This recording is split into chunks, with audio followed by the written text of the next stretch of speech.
Welcome everybody to our regularly scheduled meeting, April 15th, 2025, a little after 7. Item B, declaration of a quorum. We have 6 members present, 1 absent. Hoping to have him back next month, by the way. Just wanted to pass that along. Welcome everybody. Thank y'all for being here. Welcome to this meeting of the College Station Independent School District Board of Trustees. We were elected at large to represent the interests of our community and our state in educating our students. Our mission for our students in this district is success each life, each day, each hour. We adhere to all pertinent laws, policies, and procedures in posting agendas and conducting our meetings. The detailed agenda information was made available to us at least 72 hours in advance. We've all come to this meeting informed and prepared. We've just completed a workshop meeting where we heard reports and discussed much of the information needed to make decisions in either this meeting or in upcoming meetings. This is a meeting of the 7 trustees in a public setting rather than a public meeting. As such, public comment is included on the agenda at a specific time and requires us to listen rather than take action so as to abide by the Open Meetings Act. We are pleased that you have taken time this evening to join us. We are very proud of this school district. We thank you for your interest in and support of our students. That'll bring us to item C. I believe we have 3 elementaries here tonight.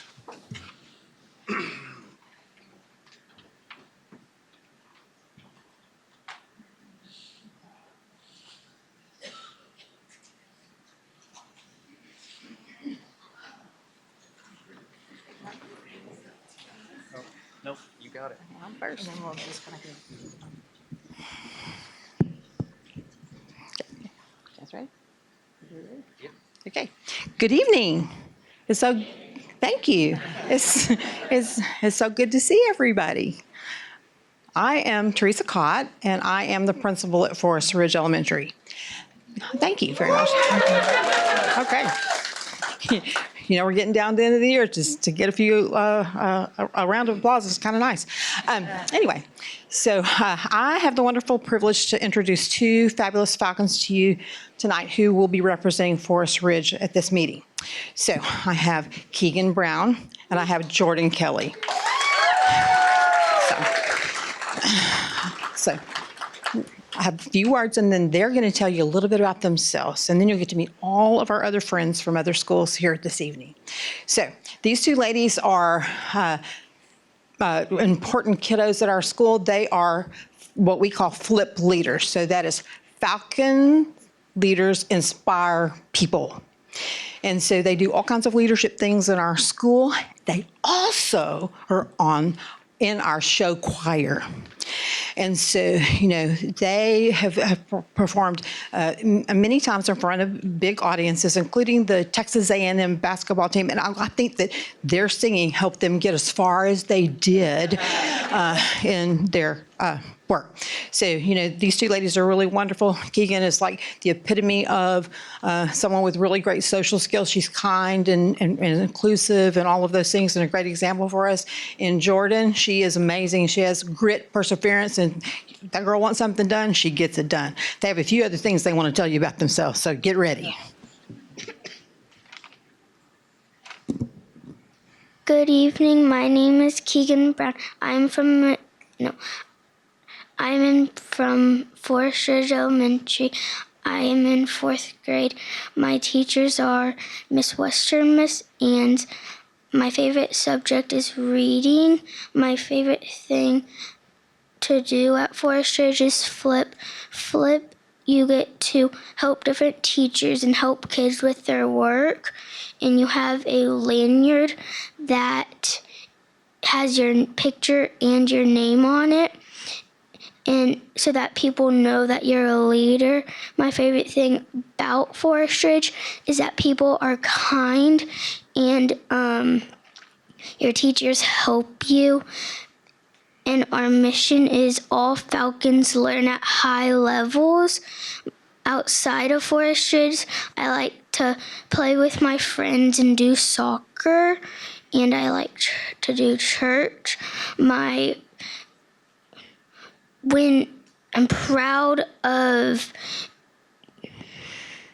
getting to be a fabulous Falcon, and when I grow up, I want to be a teacher at Forest Ridge.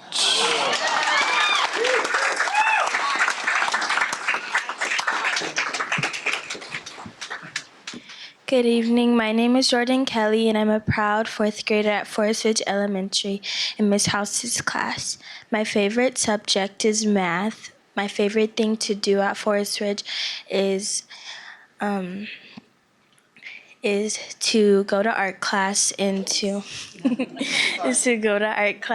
interact with my friends. My favorite thing about Forest Ridge are the amazing faculty and staff and the fun events I get to participate in, such as Falcon Palooza, Field Day, and the talent show, just to name a few.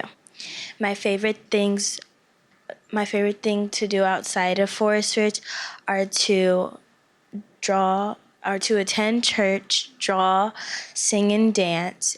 And I like to play with my brother and sister and enjoy outdoor activities with my family. My favorite, I'm proud of being on the All A Student Honor Roll all year and being named as CSISD Student of the Week. And for my career, when I grow up, I want to be an artist and a lawyer.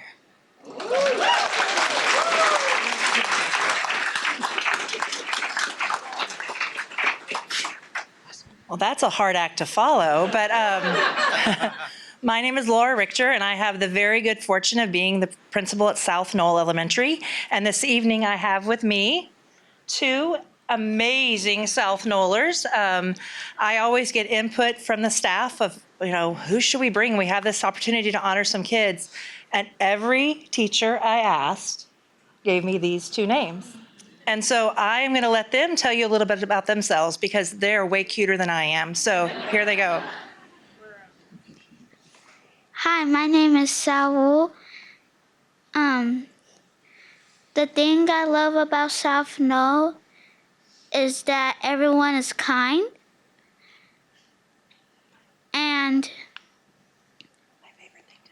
my favorite thing to do is create art. And when I grow up, I want to be an artist.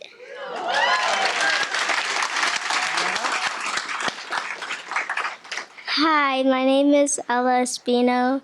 My favorite thing about South Knoll is my teachers, Miss Locke and Miss Curbo.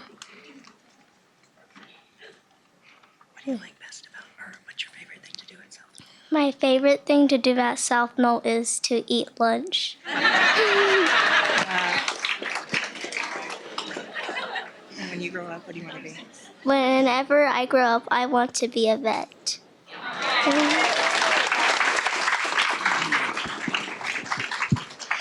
Good evening. I'm Jeff Duron, principal at Rock Prairie Elementary.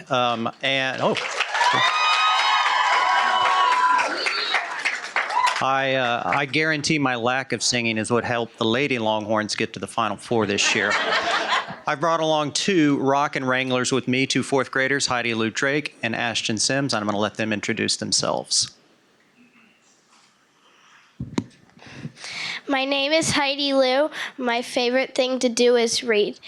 When I grow up, I want to be a teacher and teach at Rock Prairie. And my favorite thing about school is GT, computers, and art.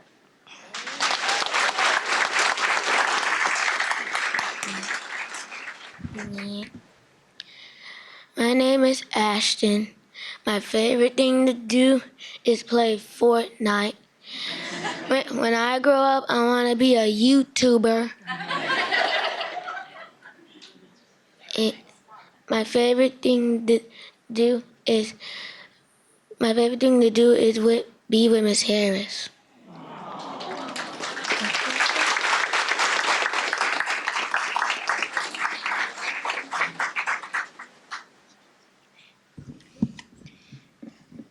Thank you. Please stand for the Pledge of Allegiance.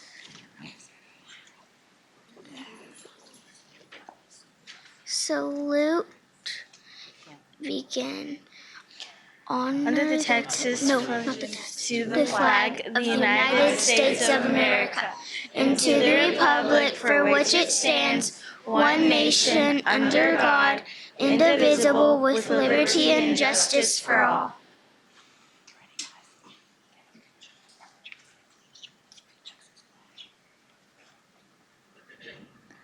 Please join us for the Texas pledge. Honor Honor the Texas flag.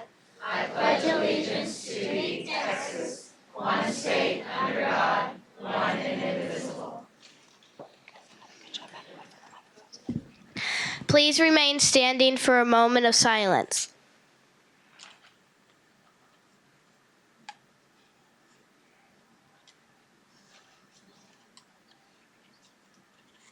Please, you may be seated.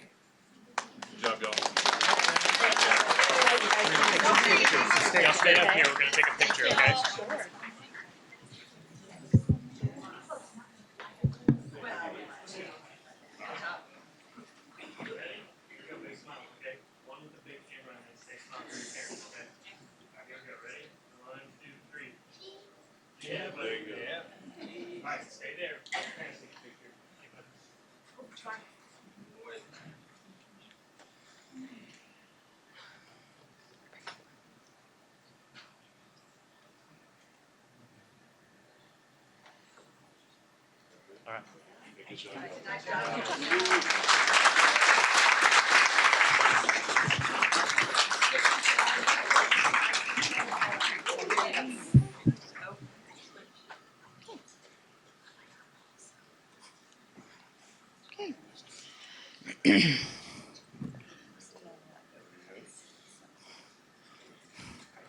So sometimes even the principal gets surprised.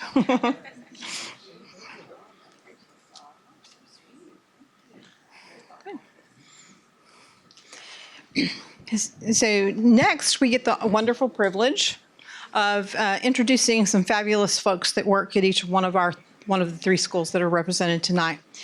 And so I think it's going to be really interesting tonight. So what we thought at Forest Ridge, the group that we thought would be really nice to recognize tonight is what we lovingly refer to, I'm sure you all know, as our camp team, right? So computer, art, music, PE. So if those people would please come forward, I would appreciate it.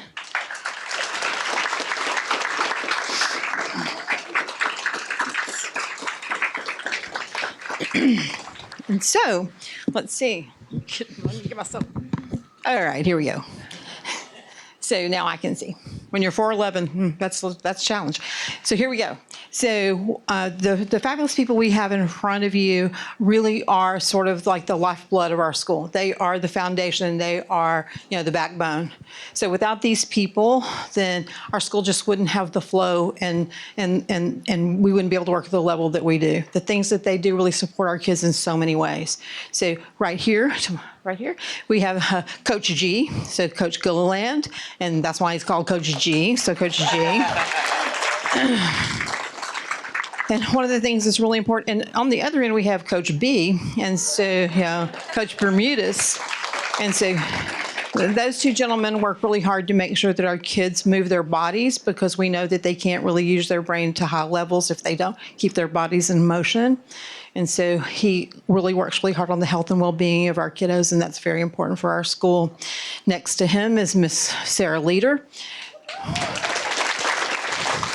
So she is our art teacher at Forest Ridge, and the way she views the world with her heart and her spirit just brings out the amazing creativity in our kiddos in ways that I can't even imagine. And so you heard one of our students say art is their favorite. Well, this lady is the reason why. So next to her is Alina Stewart. Miss Stewart. Miss Stewart is our music teacher, and so when she's not doing a sing-along or a musical or taking her show choir to amazing places to sing, like, where they get to meet Anderson Garcia, and he's our friend, then, she is, teaching kids really powerful things in music as well. So next to her is Ginger Burks. She is our computer teacher. Miss Burks is a serious computer teacher. She is all about teaching coding, and she's written 2 amazing grants that have brought really great materials to our kids so they can do things well above what we would typically expect in a computer classroom. So these are, again, like I said, like the backbone of our school. And the reason for that is they also help us with something that we call SOAR. And SOAR is an enrichment time during our day in which kiddos get to come and really do some things with STEAM-based activities. And so without them, we would not be able to have our collaborative team meetings the way we want them. And our kids are getting some real power there. I mean, they do all these really great creations, and they've written musical compositions, and some have even been copyrighted. So I'm sure one day you'll hear them in the world, and you'll go, oh, that's because of Miss Stewart. So let's give them another round of applause. Thank you.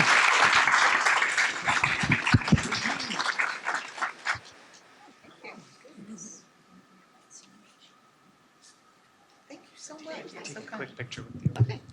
You're right from me. Ready, 1, 2, 3. Thank you.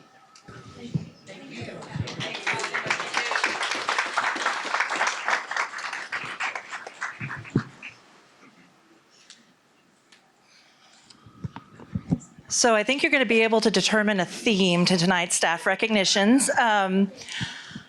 Teresa and I and Jeff all talked, and for probably pretty similar reasons, we've all selected to honor our camp team today. One of the reasons I selected these fine individuals, and I'll introduce them to you. We have Amber Herblin, our art teacher. Liz Marshall is our PE teacher. Kim Taylor is our music teacher. And Rachel Lewis teaches computer to our kids during camp time. And what I will say is that I don't think there's a single team on our campus that touches every student every day in our building. And for some of our kids, if you think they start with us in kindergarten through 4th grade, every day, every kid, right? That is a tremendous amount of influence and power and just change that you can make in a child's life over the course of their elementary career. And I need to tell you that this team is outstanding, and I am so blessed, and the children at South Knoll are so blessed that these people are in their lives. And I will tell you, I'm going to speak kind of about them globally, but one of the things that is most powerful to me is that these ladies are always willing to give a yes when it comes to what's best for the students at South Knoll. And I'm just going to give you a few examples of that. They make sure that every child has an opportunity on our campus to shine and to be celebrated. I don't think that you guys know this, but whenever kids come for senior walk, they're excited to see the rest of us, but they all want to know where these 4 are. They all want to come find them. You guys plant the seeds of love for art, music, athletics, and technology. And I've personally been to it was a backyard band practice of a band that has 2 college-age South Knoll kids who one is the lead singer and one is the drummer. We have one of our students, and probably more than one, but one that I know of is graduating from Consol this year and is going to be an art major at the University of Texas in Austin.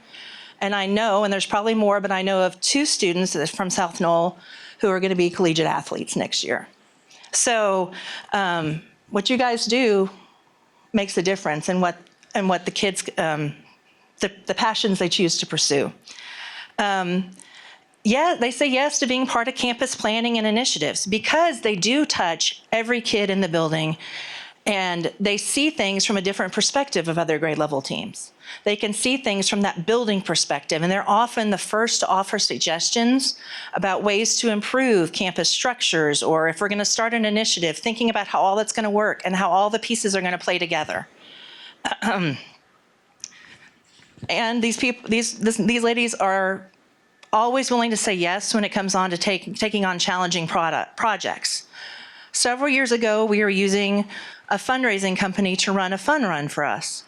And these ladies watched it for a couple years, and they came to me and they said, we can do that and we can do it better. And And cheaper. And, and they did. And because of their initiative, we have a homegrown fundraiser every year where our kids get an experience that caters to who they are, and our PTO benefits positively from their willingness to say yes. They say yes to making sure even our youngest learners on our campus have an opportunity to take part in their classes. This year, we made the decision to add our pre-K students, our youngest, our 3 and 4-year-olds, into the camp rotation. At first, that kind of scared you guys. I'm not going to lie. But you put your heads together and you made some changes, and we've created something that works for them. And now they are exposed to that every day. You say yes to professional learning. These ladies sit through a lot of professional development on our campus that doesn't necessarily pertain to their content areas, right? They sit through a lot of reading and math, but I will tell you that anytime we have campus staff development, these people are the first people to raise their hand and talk about how they're going to implement what we're doing in their classrooms. And lastly, you guys say yes to leadership. I know in each of your cohort groups at the district level, you guys serve in a leadership role. And so your influence goes, as at South Knoll, but goes way beyond that. And so I am just so thankful for you each and every day. And I don't say it enough. So heck, I got an opportunity to say in front of a lot of people, and I took it. But I don't know if you know how amazing you are. So I just wanted to have an opportunity to say that. So you're welcome.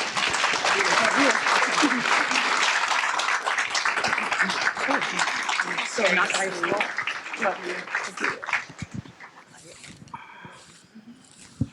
Oh, sorry. Okay, let me give the microphone to Jen.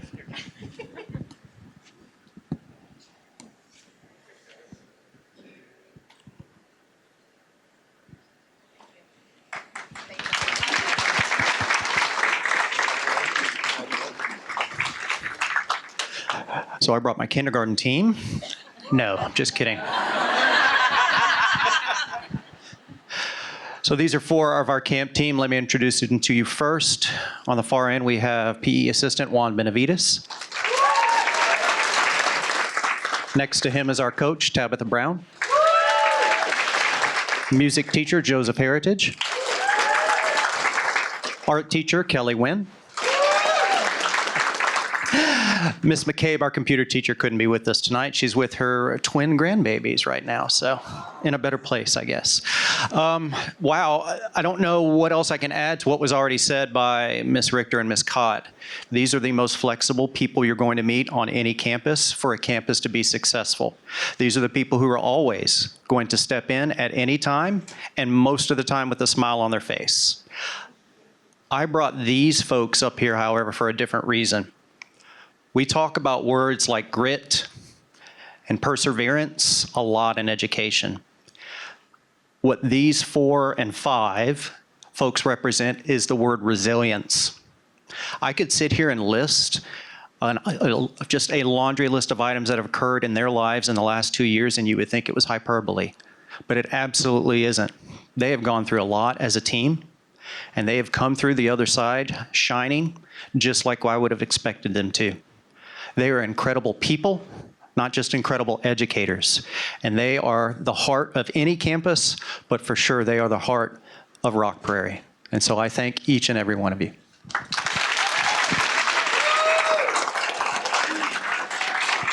Thank you.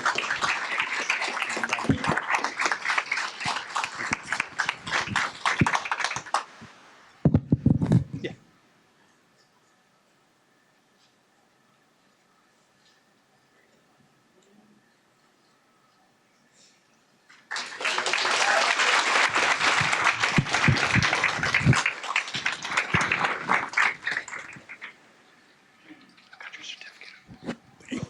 Miss Debbie, would you come up here?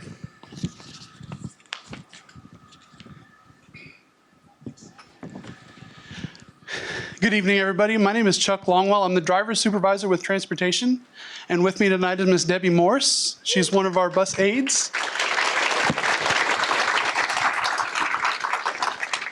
And Miss Debbie has been with us for the majority of the semester. She came on early this year. And I'm not going to say words that I have prepared. We actually got a wonderful email from your driver, and I'm going to read it tonight. Debbie Morse has consistently demonstrated exceptional dedication, compassion, and professionalism in her role as a bus aide supporting special needs students. Her ability to create a calm, safe, and nurturing environment on the bus has made a significant positive impact on both the students and their families. She goes above and beyond her daily responsibilities, showing patience and empathy in every interaction. Whether it's helping a child with mobility challenges boarding a bus, calmly managing behavioral issues, or communicating effectively with parents and staff, Debbie approaches every task with a sense of purpose and care. She often sits in the same seat with students to directly communicate one-on-one. The students respond to her kindness and love her. Her strong attention to safety, combined with her warm and reassuring presence, has helped foster trust with the students and ensured a smooth, secure transport experience every day. Debbie is a vital part of the transportation team. CSISD Transportation benefits greatly from her employment. Her contributions as a bus aide embody the values of excellence, kindness, and reliability that this recognition represents. And I could not agree more.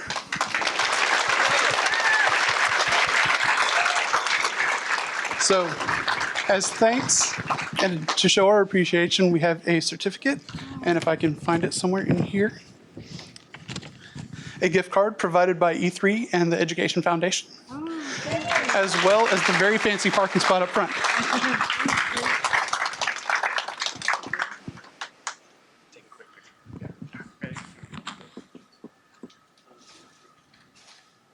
Congratulations. Thank you.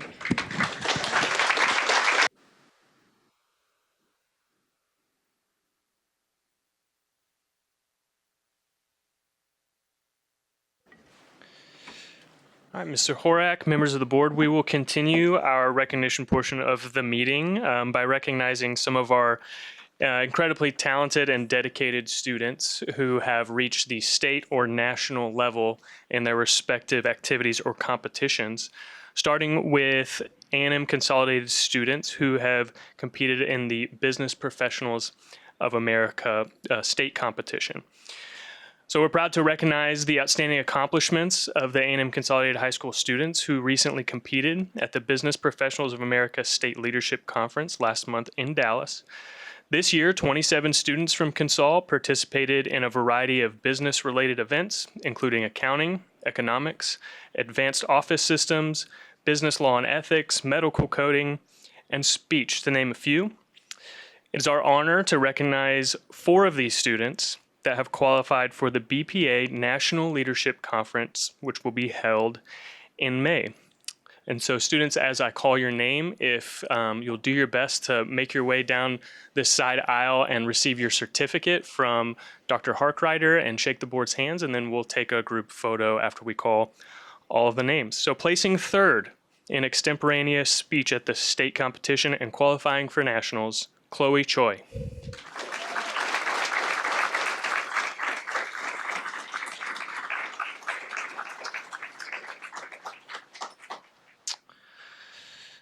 Also placing 3rd in Advanced Office Systems and Procedures, as well as receiving the Statesman Torch Award during a special recognition ceremony for her service to others and serving as a voting delegate, is Mayu Fujiwara.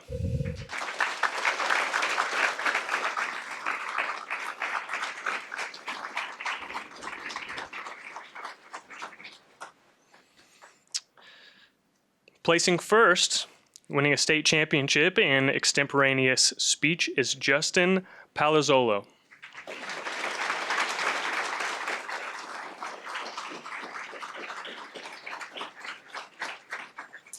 And our last national qualifier who couldn't be here tonight, he placed 1st in business law and ethics, and it's Giancarlo Valadares. Please give him a hand.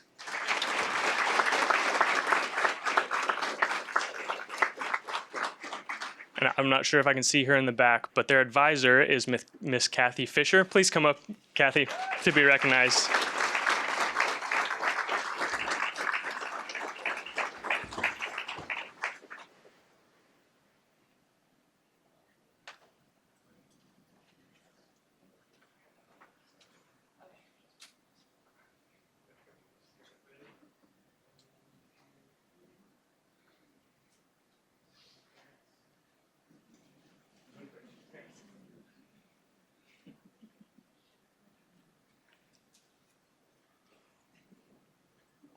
All right, congratulations, guys.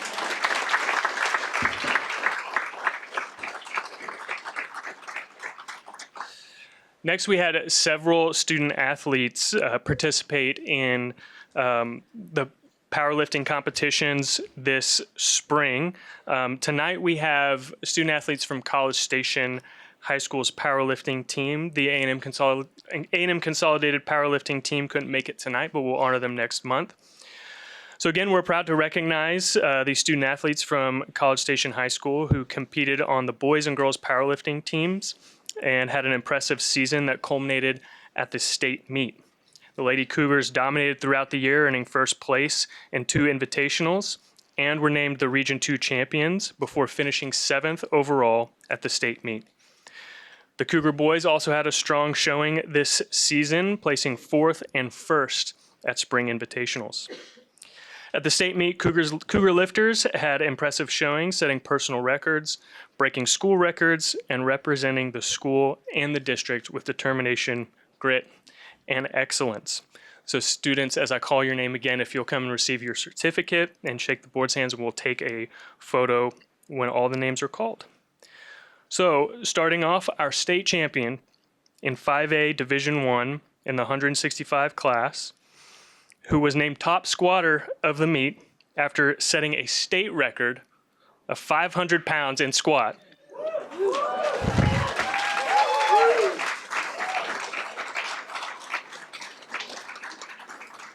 Miss Jessie Kolajicic.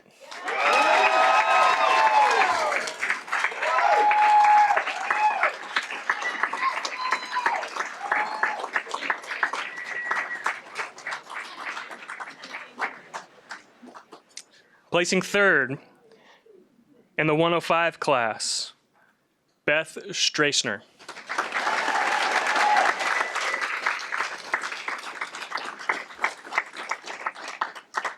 Placing 4th in the 148 class, Giovanna Castellani.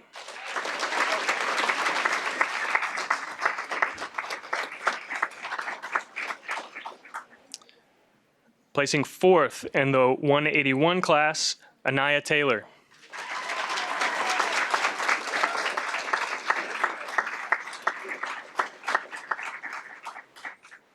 Placing 5th in the 242 class, Emma Moore.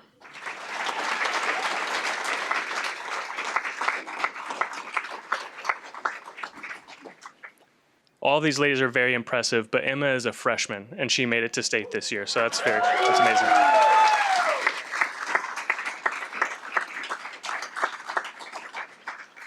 Placing 7th in the 165 class, Ray Pack.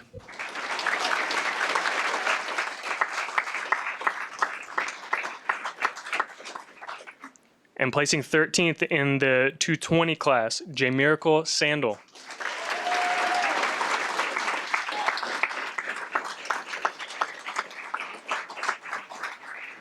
We had 2 Lady Cougars who could not make it tonight. Brianna Erig placed 7th in 242, and Colleen Gold placed 12th in 148. Please give them a hand.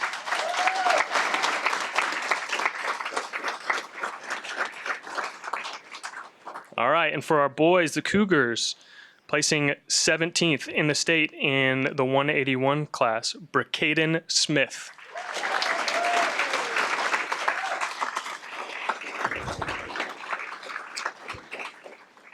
Brakaden broke his personal record in every single lift at the state meet, and he set new school records in the 181 class for squat and deadlift.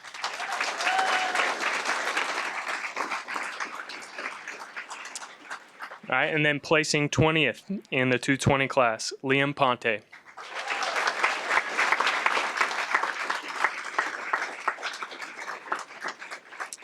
Liam also set personal records in every lift at the state meet and set a new school record for the 220 class with a bench of 405 pounds.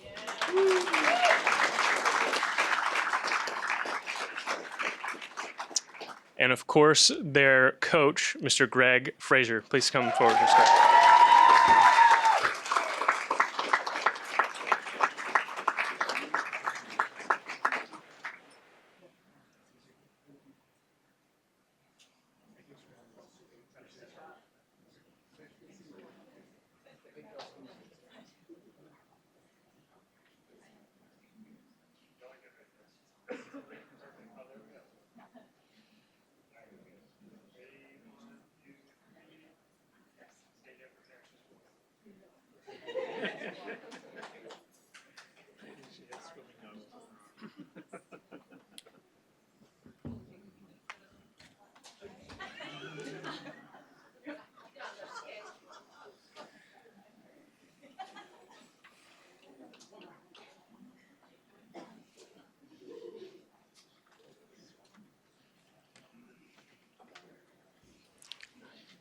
Oh, we got everybody?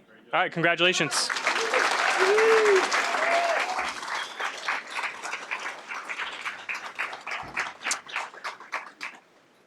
All right, and our last student group, we are proud again to recognize an outstanding group of students from A&M Consolidated High School and College Station High School who recently competed at the Texas Public Safety Association State Conference. TPSA is a statewide organization that provides opportunities for high school students to develop knowledge and skills in law enforcement, forensic science, emergency services, and other public safety careers. Students qualify for the state competition by placing at their regional contest, and making it to the state level is a tremendous achievement. So again, students, as I call your name, please come receive your certificate and be congratulated by the school board. First, we have a back-to-back state champion in report writing from A&M Consolidated High School, Miss Susan Kramer.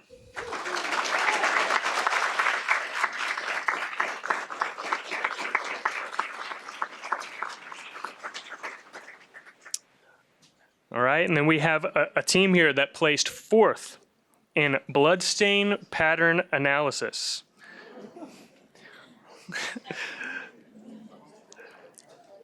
Team is made up of 3 A&M Consolidated students. First, Autumn Oder.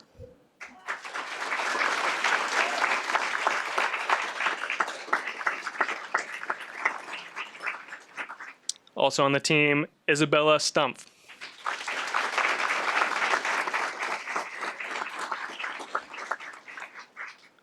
And Joanna Chua. Sorry if I butchered that name. All right, and from College Station High School, earning a top 10 placement in anthropology, Lillian Matzik.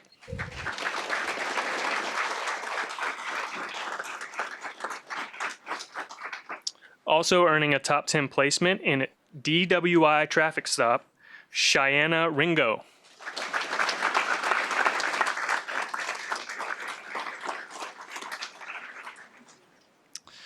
And we have another state champion in law enforcement agility, Mackenzie Theobald.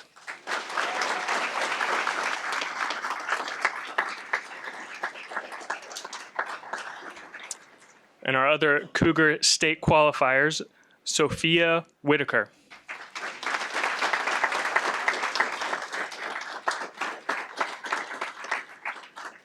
Zoe Ziegelman.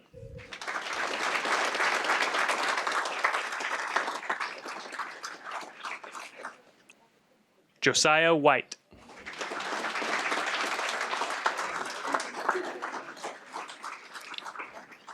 Dylan Broad.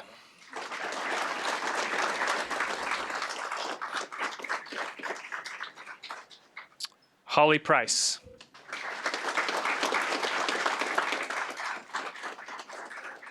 Daniel Kennedy.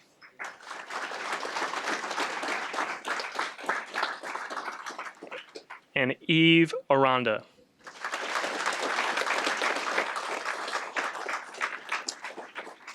TPSA advisors from Consol are Chris Dawson and Aaron Howell. Y'all here? Come on up.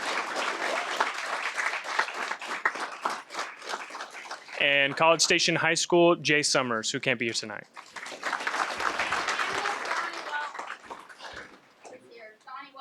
Donnie Welsh.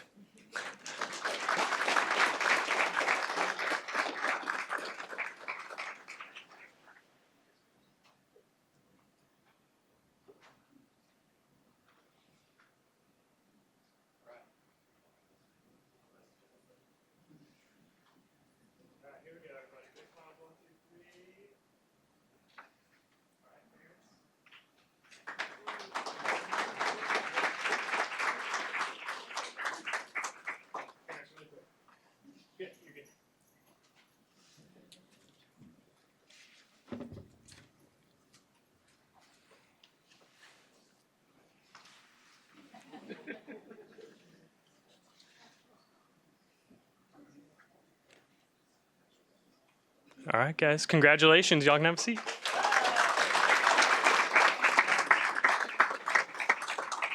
All right, and that concludes our recognitions portion of the meeting.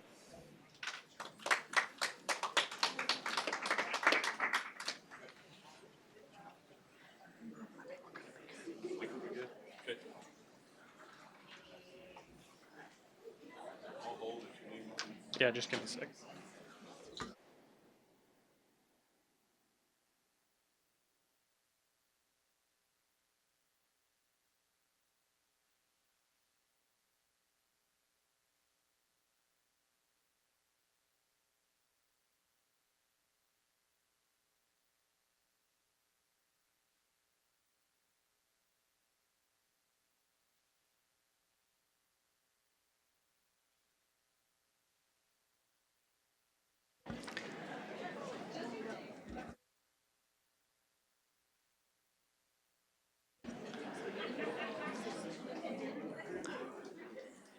Good evening, everyone. If you have empty seats between you, if y'all can scoot from the outside to the inside to let some folks in so that we can hopefully find everybody a seat so we're not blocking any aisles.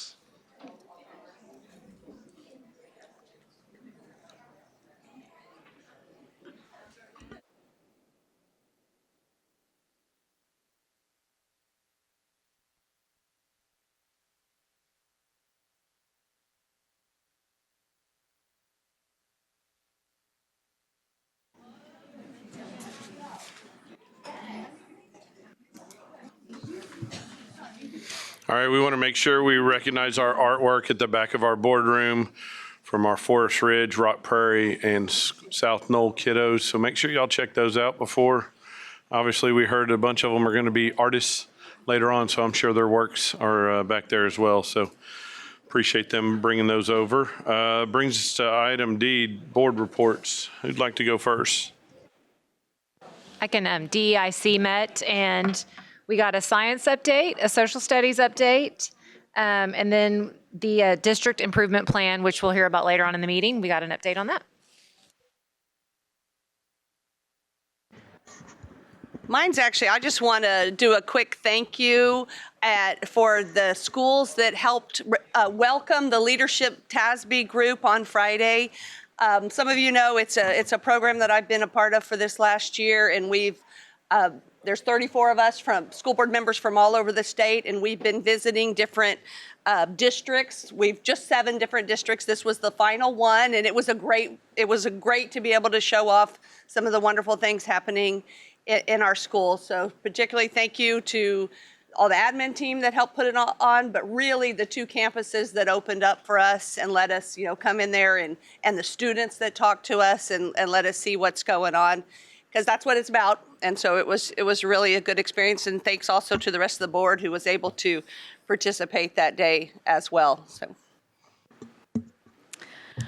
It's a busy time for Education Foundation, and I have a few things I want to share with you guys. First of all, Senior Hall of Fame is coming up next week, I believe. We have 64 students and their educators that are going to be honored at that.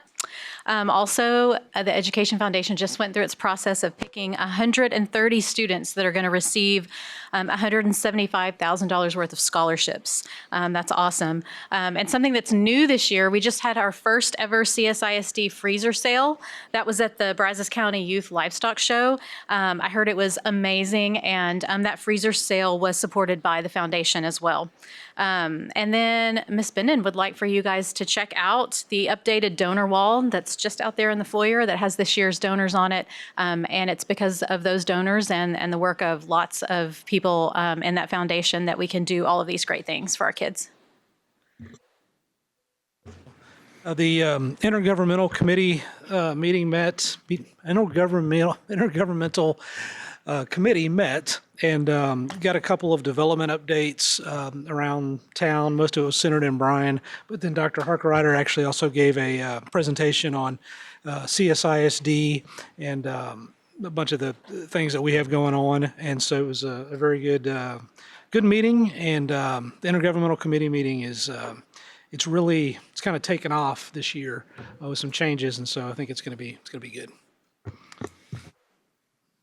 Anything else?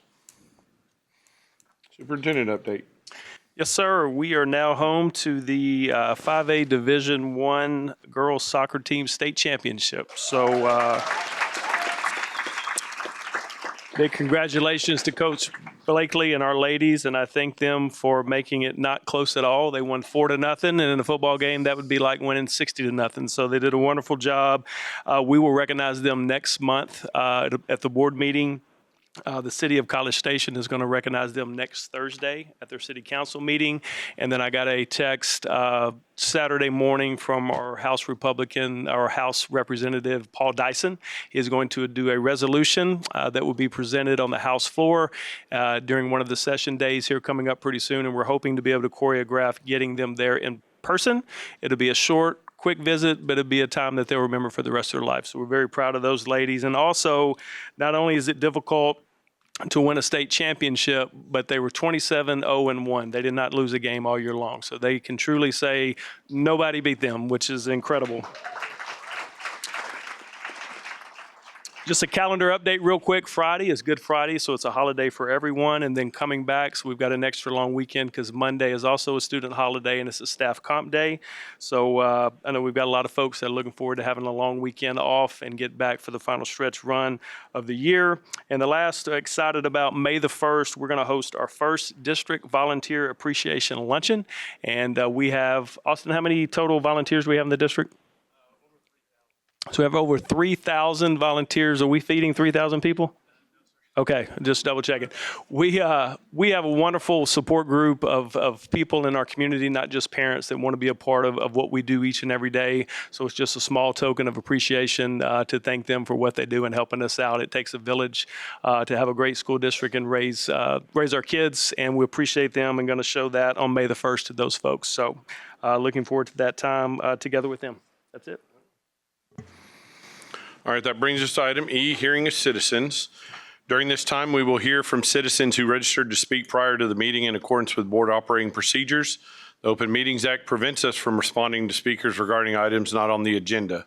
Comments related to items on the agenda may be discussed during deliberations on that specific agenda item. Public comments are limited to 3 minutes per person. Those needing an interpreter may have up to 6 minutes. Each person has one opportunity at the microphone regardless of minutes used. Unused minutes may not be accrued by another speaker. The executive assistant will time the comments and alert the president when time has expired. The board asks that those addressing the board refrain from derogatory comments. Our first speaker is, and I apologize if I mess up your names, I truly am going to try this, Yi-Chin Kwan. And I think we're going to use this microphone right here.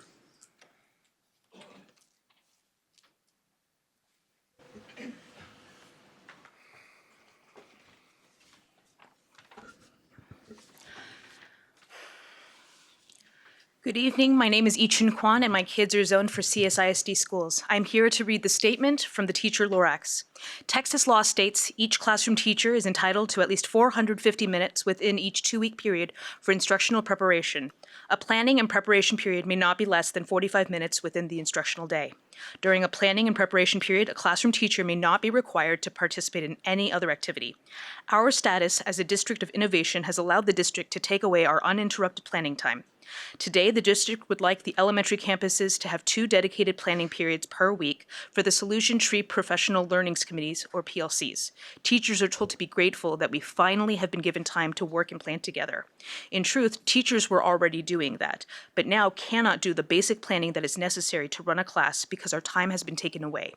Even with just 1 PLC per week, it is still too much when you factor in ARDs, 504s, parent meetings, and other required meetings, and teachers take even more work home. Teachers are only paid for 10 months of the year, and training in the summer earns only a day or 2 of comp time during the school year. This makes for more work without pay. The Solution Tree training that we do in PLC would be infinitely more beneficial if it were completed in the summer, with teachers being fairly compensated for their time. That way they could analyze their own data in the year, utilizing the coaches as much as needed, and getting assistance with interventions and classroom support that is so desperately needed. We're advocating for a culture where open dialogue is welcomed, where respect is mutual, and where both educators and parents can ask questions without fear of being labeled difficult or facing retaliation. We understand that no one can make everyone happy and that leaders often have to make difficult choices. However, this administration seems intent upon silencing opposition. Rather than listening empathetically, they downplay our concerns, listening in order to refute and silence objections. There is a rudeness and incivility to interactions that is absolutely contrary to what CSISD has stood for in the past. No one is safe. We have lost many loyal long-term employees who could not remain in what they deemed a departure from our traditional values, an over-reliance on test scores and a weaponization of data. And we lost even more who felt crushed by the burden of simply too many expectations. I've heard many teachers say that Jeff Durand helped heal their teacher wounds from other places where they were not respected and valued. Unfortunately, some of those schools are in our own district. Grievances are filed and nothing changes. Yet the principal who uses his position to lift up his teachers rather than tear them down is the one who gets demoted. This is not who we are. Let's return to our values.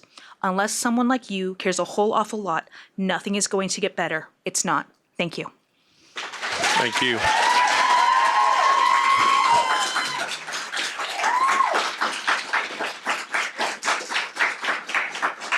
Amy Shellac.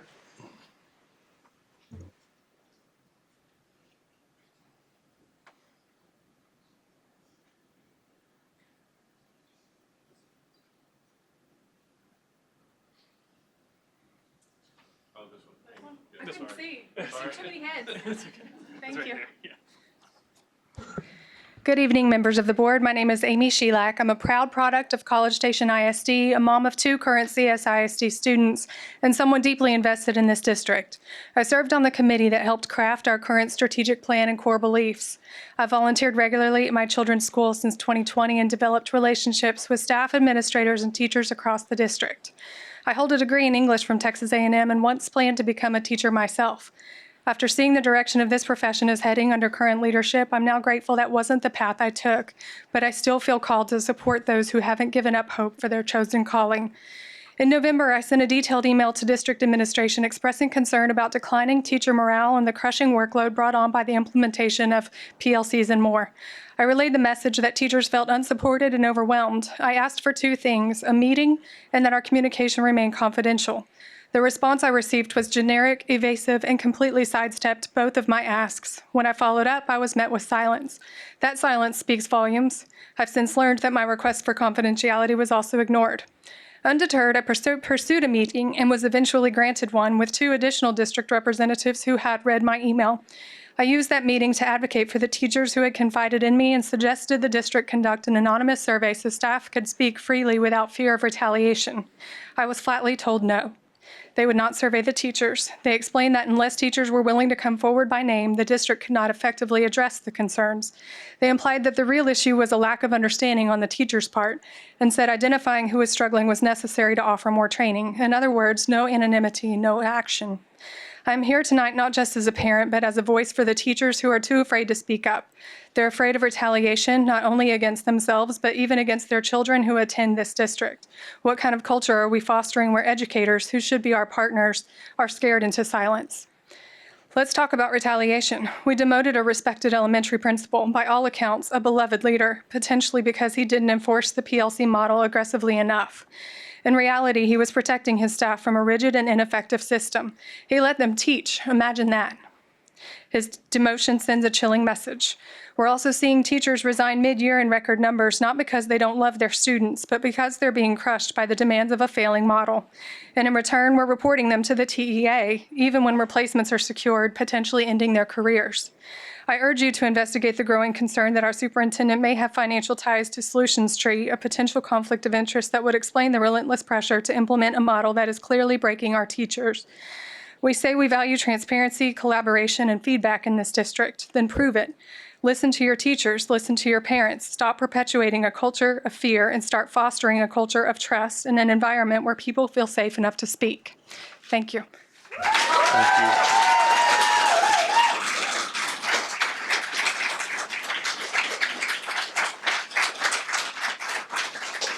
Neo Jang.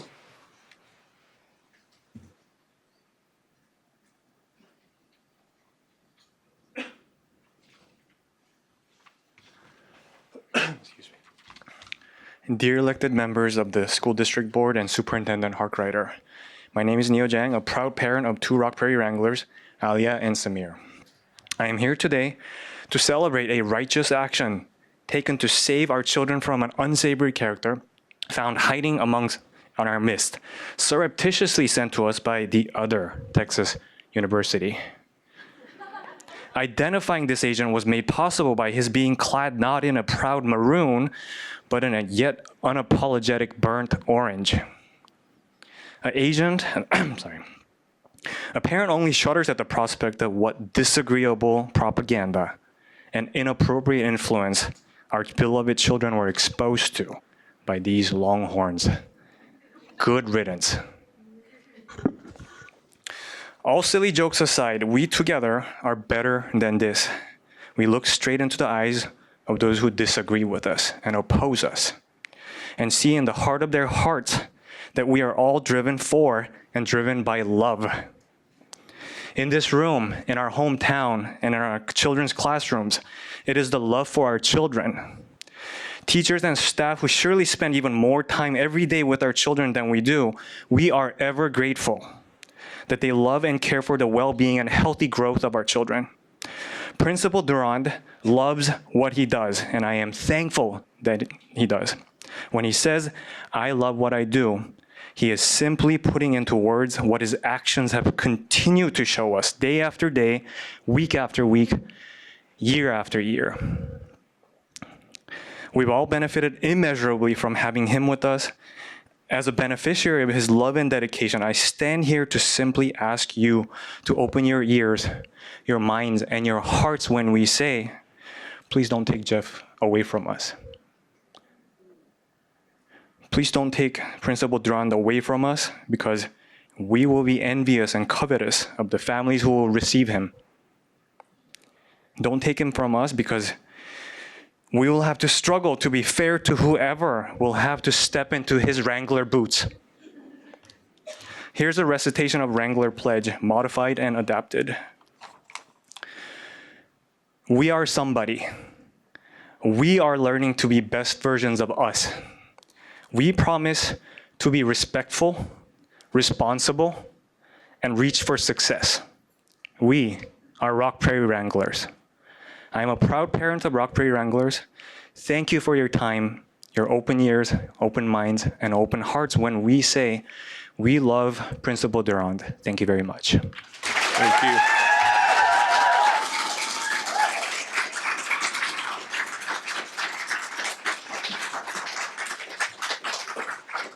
Heather Nickel.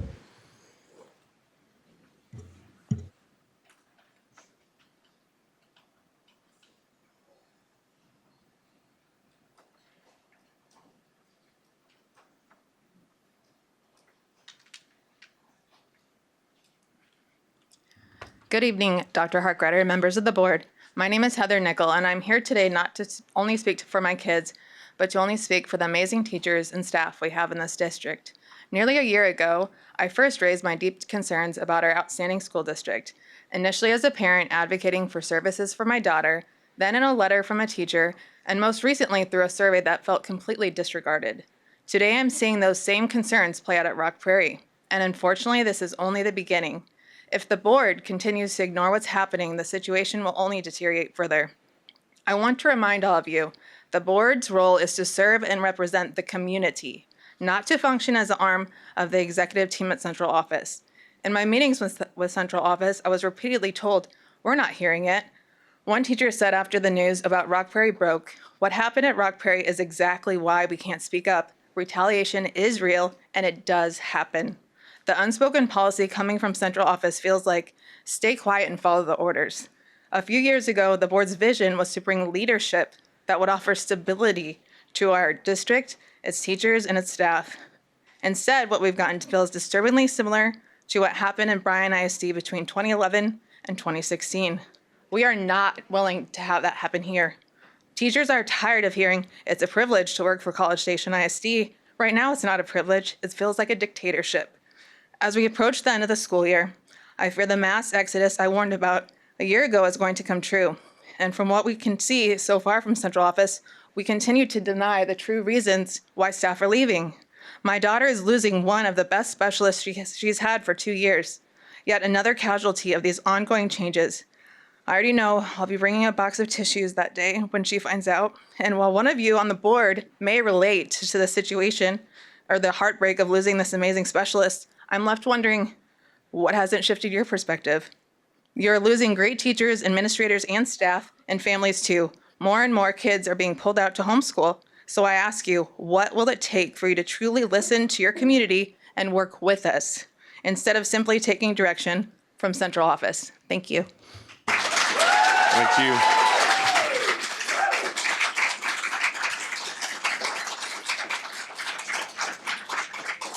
Ashley Barros.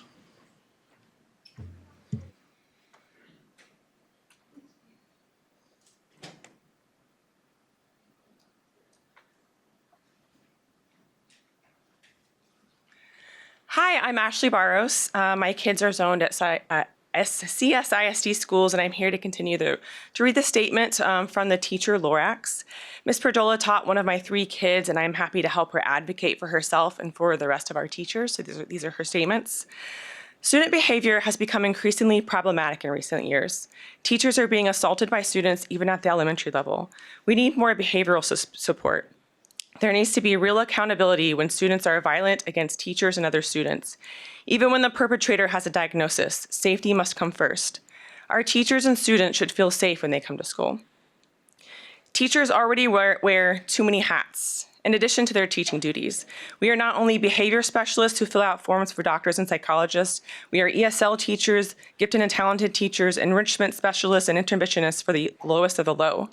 We have to document every accommodation and modification, which can take hours. In addition to our ARDS and 504 meetings we have to prepare for and attend at least twice per year per child.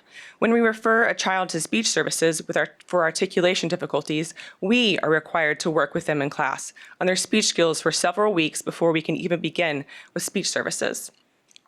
We fill out our behavior charts and are responsible for their social emotional health, and we work with parents to get to the root of academic, social, and behavioral issues. We monitor lunches and keep allergic children from their allergens while carefully observing the epileptic children for signs of impending seizures. We help children resolve conflicts and learn to persevere. Today, kids' attention span is shortened by their access to devices, so we have to be extra creative. And knowing what it's doing to their brains, we are still required to provide a certain number of minutes per week of computer-assisted interventions. We hunt down kids who are chronically absent and try to find ways to get them to school reliably. We deal with students whose IQs are deemed too low for special education services, trying to grapple with how to teach a child with no help who is destined to fail his or her way through school. We deal with helicopter parents and angry parents and wonderful parents. We contact protective services when we note signs of abuse. Teachers are doing a lot more than teaching. Adding more work to our plates when we are already struggling is unconscionable. A more compassionate approach would be to introduce new responsibilities in a way that decreases others whenever possible. There must be a decrease in the burden before we break our teachers. And stating that the best way to introduce sweeping change is to just rip off the Band-Aid is simply out of touch with reality. Unless someone like you cares a whole awful lot, nothing is going to get better. It's not. Thank you. Thank you. Brad Brimley.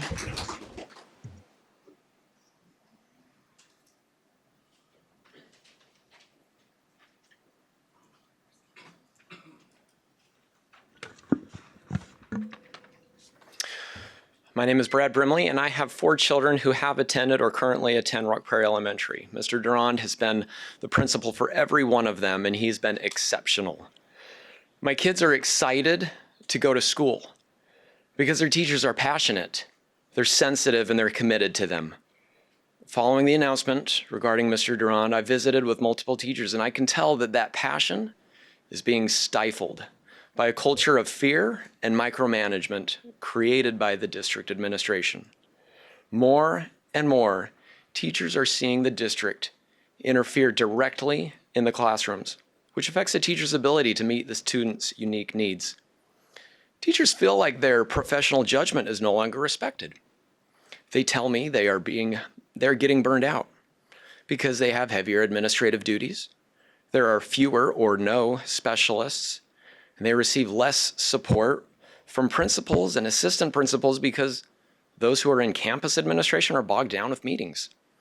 What's more concerning to me is that teachers are afraid to speak up about the toxic environment created by our current district administration. They're afraid to speak up for fear of retaliation. They are scared, and Mr. Duran's recent reassignment deepens their fear and anxiety. I'd like to draw attention to our district budget. Compared to 5 years ago, the funds allocated to the district's general administration this year have increased by 51%. Funds allocated to instruction have increased by only 22%. Campus administration funds, what goes to support principals and assistant principals, have increased by a pitiful 6% compared to 5 years ago. What is the district administration doing that is so important compared to teachers and campus staff? We understand that finances are limited. Teachers say that the new district administrative positions have not helped us do more with less. It's not working. It's not something where we'll just figure it out in a couple of years and iron out the wrinkles, because talented staff and teachers are quitting or retiring. Their jobs have become unsustainable. When a beloved principal is removed, what message are you sending to teachers and parents? For the teachers that remain at Rock Prairie, what kind of relationship do you expect them to have with a new principal that's handpicked by this administration under these circumstances? This situation sets up that principal for failure and the teachers for failure. And who suffers? Of course, it's the students. I feel sorry for the remaining principals at Rock Prairie or other campuses who have other positions to fill. They're going to need to convince prospective teachers that the workplace actually isn't toxic, that Jeff Durand was an exception, and that teachers... Thank you. Appreciate it.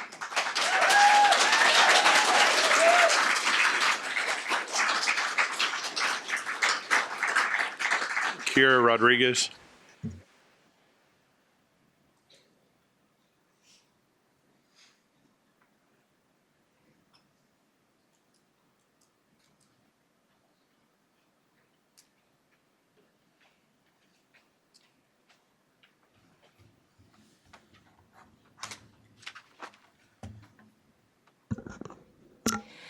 Good evening, Dr. Harkrider, members of the board, community members. My name is Kira Rodriguez.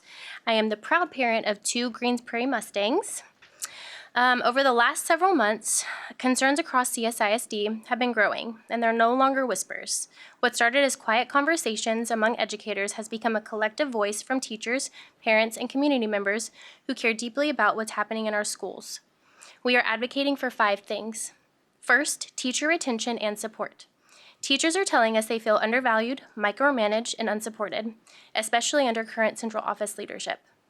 Many are considering leaving the profession, not because they've lost the passion to teach, but because the conditions they are being asked to work under are simply unsustainable.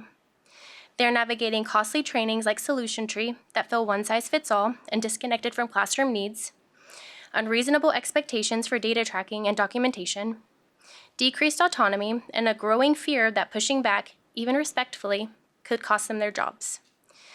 Second, transparency and communication. Families and staff deserve honest communication from central office, especially when it comes to leadership decisions and major shifts in direction. Third, student-centered solutions. Programs like Admentum have been implemented with limited teacher input and top-down pressure. Educators are asking, are these programs truly helping our students learn, or are we just checking boxes? Fourth, restoring campus autonomy. Principals and campus leaders, those who know their communities best, are being overridden or silenced. We're advocating for them to have the trust and space to lead effectively. And finally, protecting the culture of public education.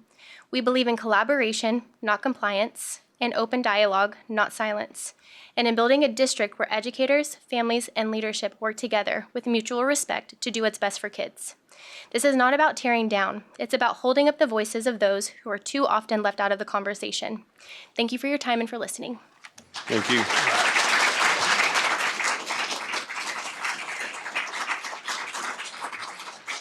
Andrea Buck.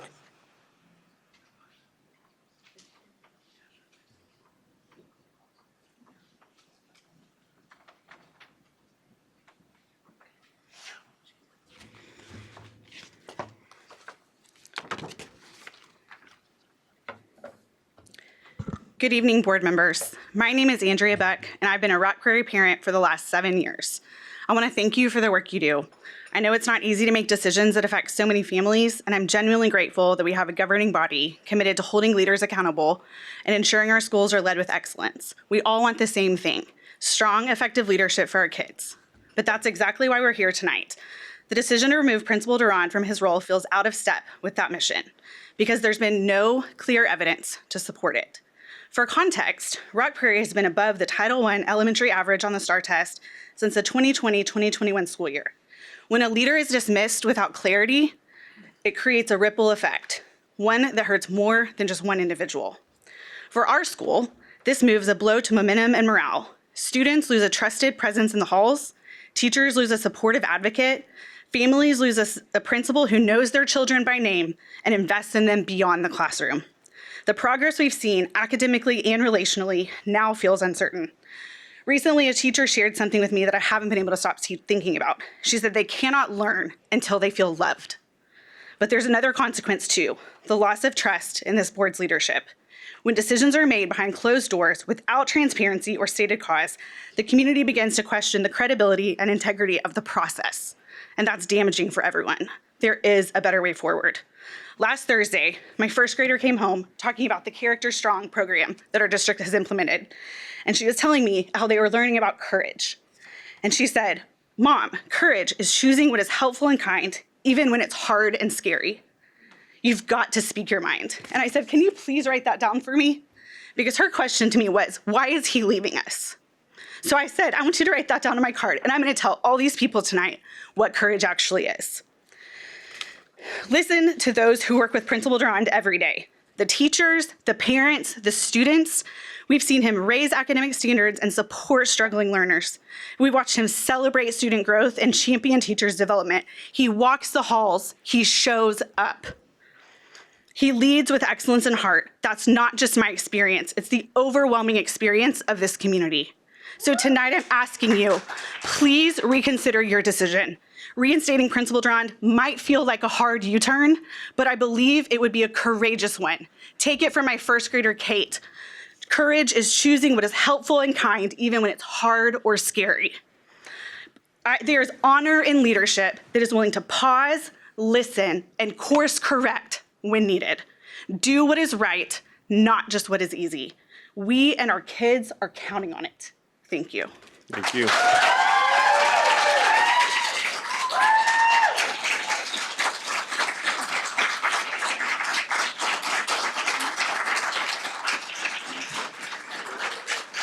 Samantha Kimbrell. You here?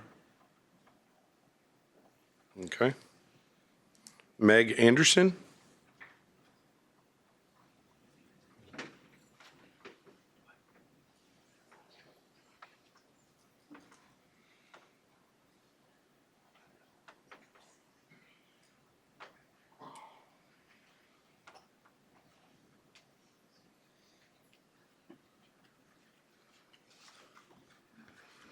Good evening. My name is Meg Anderson. Many years ago, I graduated from A&M Consolidated High School right across the street, and I mean many.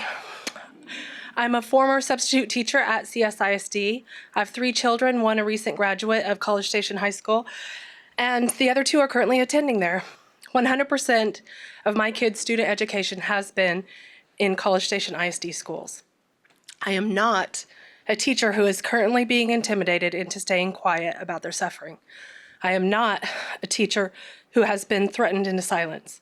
I am not a teacher who is worried about having a target on my back while they strangle on the injustices of losing their weekends and evenings and time with their family to meet the new expectations of this current administration.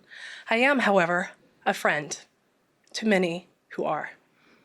There's been a mass exodus of many excellent teachers from CSISD. I suspect there will be many more leaving when it's time to renew contracts. These people are excellent teachers who have dedicated many years of their life to be trained to educate our children. Instead of being allowed to do this, they have recently been forced to jump through hoops for programs that have not been proven to work. They have lost more than half their planning time under the guise of being known as a district of innovation. These teachers have had to sacrifice their own time to spend planning lessons and grading papers and projects instead of Being trusted, they have been micromanaged. In order to replace these compassionate professional teachers, we will likely have to substitute them with emergency certified people who have not had the same rigorous education about how to teach children to learn. This means we will have weaker teachers to replace our outgoing ones. I don't think this is what we want for our children in College Station. We are at a tipping point in our school district. The role of superintendent is to lead with vision, yes, but also with wisdom, collaboration, and respect for those who are actually in the classrooms every day, our teachers. Unfortunately, we are witnessing a growing disconnect between our administration's decisions and the reality on the ground. The teachers, our frontline experts, are overwhelmed, undervalued, and most of all, afraid to speak up for fear of retaliation. We are not a district of innovation. Currently, we are a district of dysfunction. We must ask, are we best serving our students, our own children, when teachers are burning out under the weight of unrealistic expectations? Are we being responsible stewards of public funds when we invest in programs that have no proven track record while cutting back on essential resources? Everyone loves to say College Station has better education compared to nearby schools. What happened to our GT program? Where did our intervention programs go? We need leadership that builds trust instead of fear. Our current administration's vision has become increasingly out of step with the needs of this district. For the sake of our students, our teachers, the future of this community, I urge this board to seriously consider a change in leadership. We want an administration who inspires, not intimidates.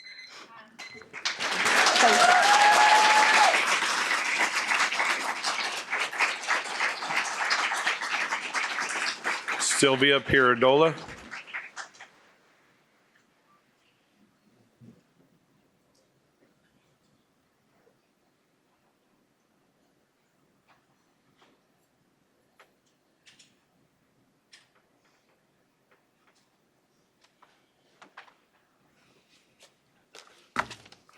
Hello, my name is Sylvia Pierdola, and I'm a former teacher at CSISD. I love this district and have experienced it both as a teacher and as a parent. The education my children received was excellent. I'm a big fan of CSISD. Due to the changes in the general atmosphere in the district in the last couple of years, I ended up quitting my job, citing personal reasons on the advice of my lawyer after the first quarter last semester, as I was having health problems related to the stress I was experiencing. My hours of work with students and even parents was my job and my joy, and that's not what drove me away. It was the unrelenting expectations from on high that didn't take into consideration the things that were happening at our schools. When I left, I told my colleagues I wanted to be the teacher Lorax so I could speak for the trees. I found an empathetic ear from my meeting with HR, but I felt attacked and belittled in my meeting with upper-level personnel. I felt that my words were going to be used against my colleagues rather than listened to and considered as a way to improve relations, and so I stopped speaking out. Tonight I came to voice the 5 most common concerns of the teachers, since anonymous feedback is not allowed and they're afraid to speak honestly for fear of repercussions. I've spoken to a lot of people who have trusted me with their pain and concerns from all levels of our district, past and present. The words not only reflect my own experience, but the experience of nearly all the others I've spoken to. I'm speaking to the board publicly because when I emailed, only one board member responded and met with me. These board meetings often feel like PR-generated spin machines to me, but my hope is today that board members are going to begin to see beyond the curtain and start to dig deeper to gain a fuller understanding of the dire situation our district is in. The cost-cutting measures implemented last year were touted as being best for the students and best for the teachers. Our interventionists were removed and our enrichment GT specialists stretched so thin that they were unable to keep our programs as they had been. Now students who, for instance, did not qualify for GT because they're on level in math, but several grade levels ahead in reading, are at risk for disengagement and are left without the joy of a guided challenge in enrichment that makes school worth waking up for. Teachers must now plan for in-class enrichment while also trying to catch up the lowest students and challenge the on-level students all in the same room at the same time. Our students and teachers need these resources back. My thanks to the 2 women who read the rest of my statement for me during their time. But for the board, unless someone like you cares a whole awful lot, nothing is going to get better. It's not. Thank you. Thank you.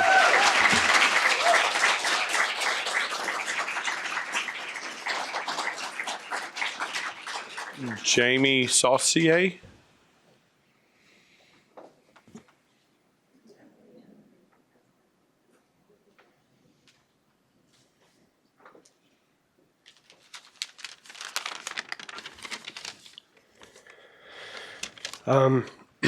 It's my first time doing something like this. I don't like crowds, and you can ask my kids, I don't like addressing people who've already made it clear they're not going to listen.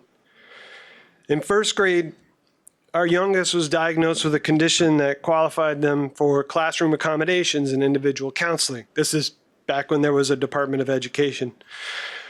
Thank goodness Jeff Duran was at Rock Prairie to steward us through this process. Honestly, the entire staff and all the faculty were and continue to be great.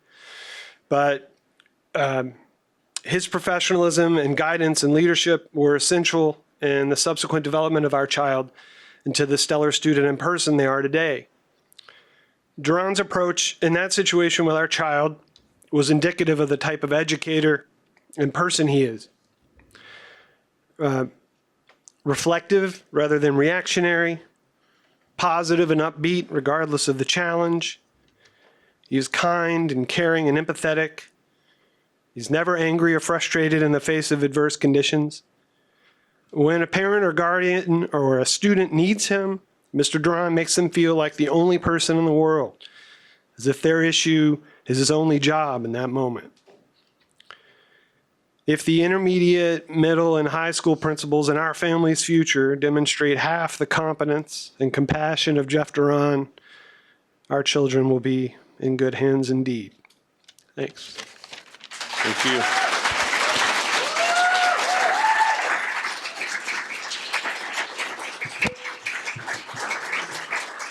Stephanie Leatherwood.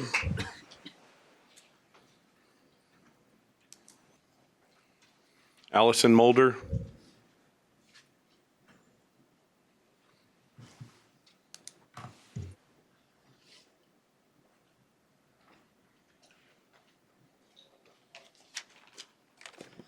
Hello, and thank you for the opportunity to share my thoughts. My name is Allison Mulder, and I'm the proud parent of a child at Forest Ridge Elementary. Over the past few years, I've had the opportunity to witness the incredible dedication of our teachers and staff across CSISD. They greet my son by name, make him feel valued, and within administrative limitations, tailored their teaching methods to his individual needs. I am eternally grateful to these teachers for supporting my son, and I owe them a debt that I will attempt to partially repay by speaking up here. Unfortunately, I am concerned. We have already lost some of these incredible educators, and we are at risk of losing even more. Instead of meaningful face-to-face interactions with students, teachers are being asked to rely upon ineffective programs. Lesson planning time has been lost due to excessive meetings. They face dwindling numbers of support staff. Of note, our teachers are paid significantly less than the state average, while central administration salaries are above average. This district's amazing, caring, and dedicated teachers deserve better. They deserve to be trusted. They deserve fair compensation. They deserve time during the workday to plan thoughtful, engaging lessons. They deserve to go home in the afternoon to relax and spend time with their families. They deserve to feel physically safe at work. They deserve to freely voice concerns about the district without fear of retaliation and have their concerns addressed by the central office. One of my personal mottos is to assume good intentions, and I speak tonight under the assumption that everyone in this room is united in the goal to create a healthy, positive environment in our district so that students can grow into capable, compassionate citizens. We simply cannot reach that goal without prioritizing the safety, well-being, and professional growth of our teachers. Since we are currently failing our teachers, we are failing our students too. I don't want to leave tonight without expressing my gratitude to the members of the board. I appreciate the time and dedication that you volunteer. You wouldn't be here if you didn't care for our teachers, students, and community. So tonight I ask you to reflect on why you chose to serve. Listen to the voices of our teachers and community. Question whether it is really beneficial to spend district money on expensive, burdensome programs and inflated central office salaries while cutting important child-facing staff. Examine why so many valuable teaching professionals are choosing to leave this district. With your leadership and a renewed commitment to transparency and trust, we can shift the energy in this district and create positive change. Our teachers and our students deserve it. Thank you. Thank you.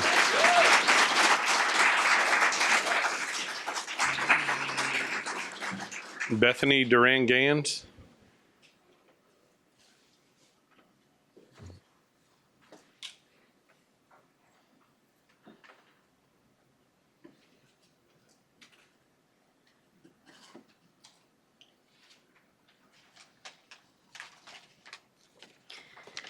Thank you for the opportunity to speak to you tonight. My name is Bea Duran-Gans, and I'm the daughter of Principal Durand. I grew up in this district from kindergarten all the way to graduation, and I'm proud to say that I worked within the district as an instructional assistant at Forest Ridge. Right now, I'm working towards my T-cert at Texas State University, where I actually drove 2.5 hours to get here today. I can confidently say I would not be here or where I am without my father. Whenever I would get overwhelmed with work, he would remind me it was all worth it in the end because I was doing the best for my students. My dad has always put the students first because that is the type of person he is. I still remember the joy on my pre-K students' faces when the conductor of the Polar Express himself came into the room and stamped their train tickets. He brought the train conductors to his school every year around the holiday season just to give his youngest students a special holiday memory. I remember walking the halls of Creekview Elementary at senior walk with my dad right before I graduated and having fellow graduates coming up and saying hi and gushing about their favorite memories of my dad. They still remembered the train conductor all those years later. My dad, like his student, has also learned and grown throughout his years working at CSISD, from an enrichment specialist at Forest Ridge to an assistant principal at Creekview and finally a principal at Creekview and Rock Prairie. Every year my dad has worked in the district. He's improved as an educator, leader, and human being. He hasn't forgotten the people who have helped him grow, and they certainly didn't forget him based off of the amount of staff we run into all across town that he knows. He always makes sure to stop and say hello to everyone, greet them by name, and catch up with them. He seems to remember everyone who's ever been inside his schools, even if he's only met them for a brief moment.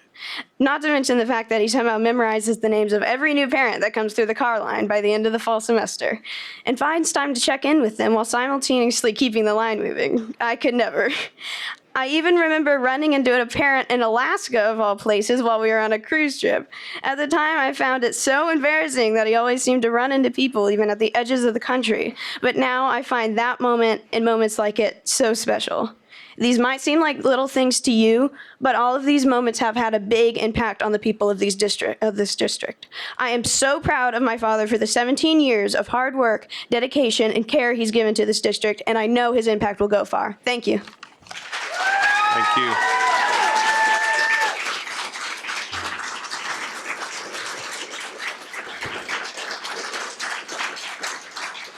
Beth Netherland.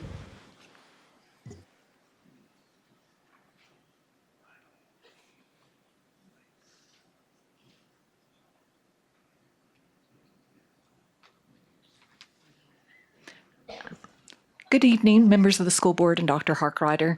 My name is Beth Netherland. I'm a proud parent of two wonderful sons. My oldest is currently at College Station High School, and my younger son attends St. Joseph Catholic School in Bryan.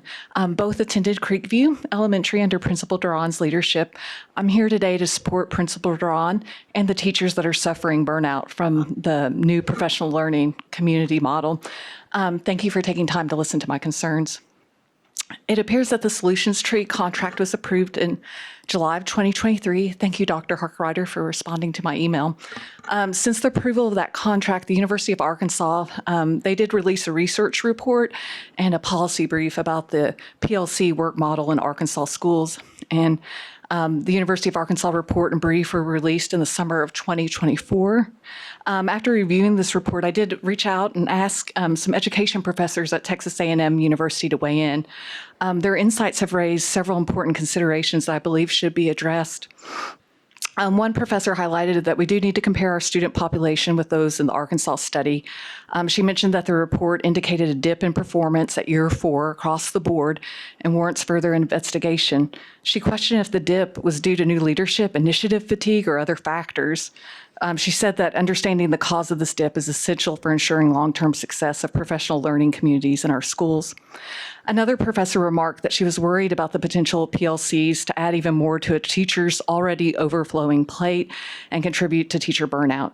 She said PLCs do not have to be a burden on teachers, but they have the potential to be, depending on how they are implemented. Her feedback was that it's really important to listen to teachers' voices. Finally, that professor expressed a desire for our local schools to have more autonomy in deciding what works best for them, whether it be Solution Tree, Admentum, or other professional development programs. Schools should have that flexibility to choose the methods that best support their students' growth.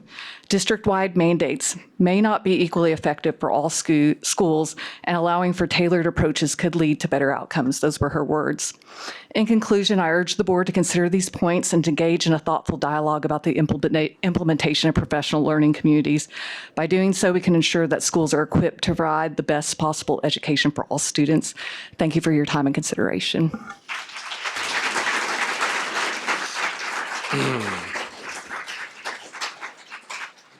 Jeff Durand.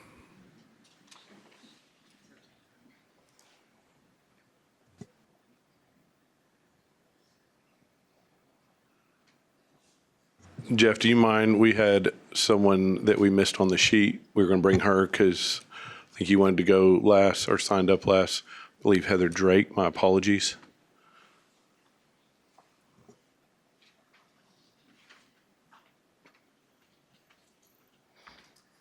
Hi, good evening. I'd like to thank you for the opportunity to speak tonight. It's encouraging to see the amount of parents and community members here because I know and my hope is that we care so much about our schools, but especially about our students, our teachers, and our staff. My name is Heather Drake. I'm a Christian, a wife, and a mother to 4 beautiful children. Our oldest, Heidi Lou, represented Rock Prairie Elementary here tonight by leading our moment of silence. This felt particularly timely, and we were honored to have her here with us with our wonderful principal, Mr. Durand. We have 3 boys younger, 2 of whom are also happily enrolled at Rock Prairie. I taught public school until 2015 and have been blessed to stay home with our children since then. Also worth noting, my district then adopted the PLC model with Solution Tree during my time teaching, so I'm all too well aware of what that entails.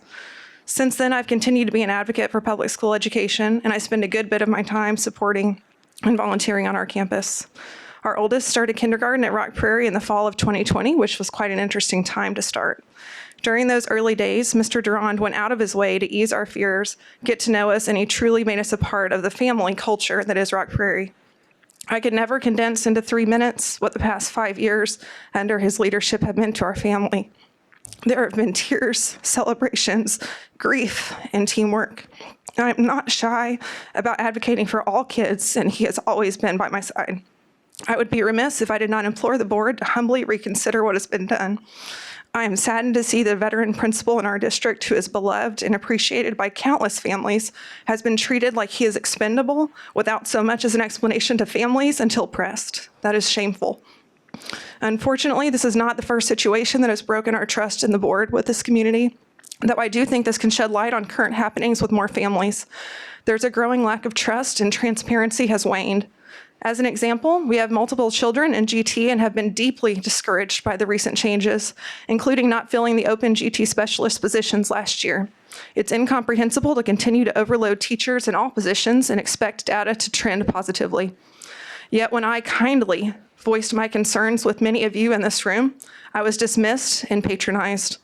Your solutions since then have been to put an inordinate amount of weight behind expensive programs such as Admentum, and expect a standardized, costly contract with Solution Tree to solve problems at campuses of all types. In fact, I should go off my notes here and say that the woman in this room who was in charge of cutting the enrichment programs did not even know what the enrichment program at our school was and asked me what I meant by enrichment at our elementary schools. I have never been more certain that, in using your words, pushing in more responsibilities on our teachers, pushing in, is absolutely detrimental to our school district, our teachers, and our kids. Involved parents asking questions and looking for answers is not the problem. I feel like I speak for many people here by saying we would appreciate mutual respect. Thank you. Thank you.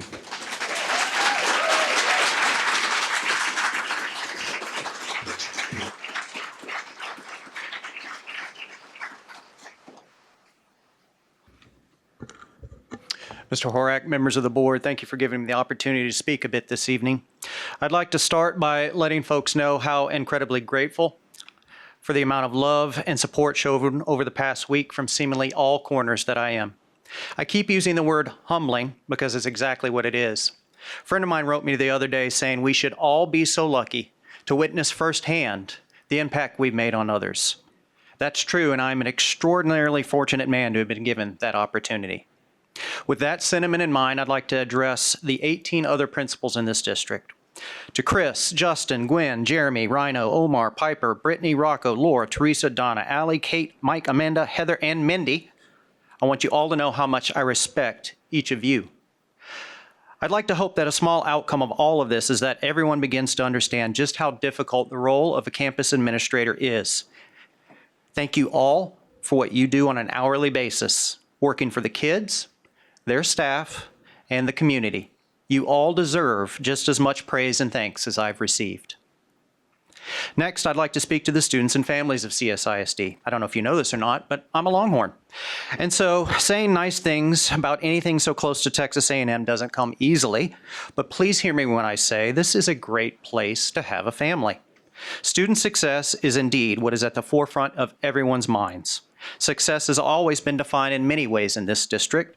A student learning to brush their teeth independently, a student reading their first book, a student taking a chance on performing in the arts, in athletics, or in a talent show. My strong belief on accountability of a school is this: the true measure of a quality school lies in the day-to-day interactions and experiences of the students. Like the great football and football coach, Ted Lasso, I tend to think that leadership is about helping people become the best version of themselves while maintaining a high level of empathy and positivity. True leadership is striving for both. What makes leadership so difficult, though, is that constant struggle of the gray in between those two poles. But that's just it.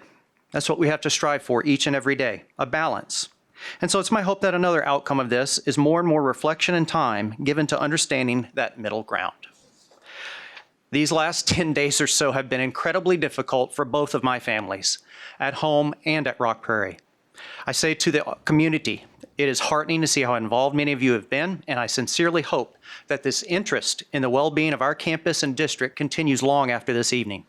However, it's also time to focus all of this energy and concern away from my future and towards the future of all of our schools in this district, moving forward as best as we can. We have just about 5 weeks left in this year, and I would like to be able to guide my campus through those weeks with as much joy as I can muster and as much support as I've witnessed recently. The students and the staff deserve no less. Thank you. Thank you.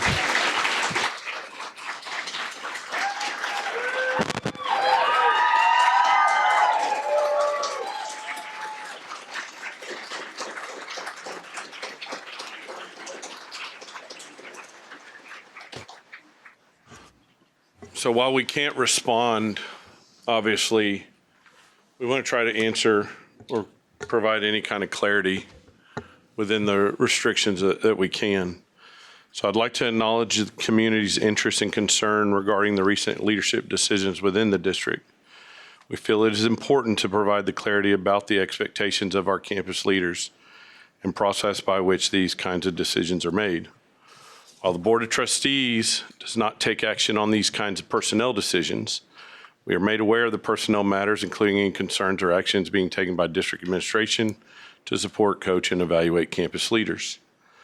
Throughout the support process, campus leaders are made aware of expectations and potential outcomes.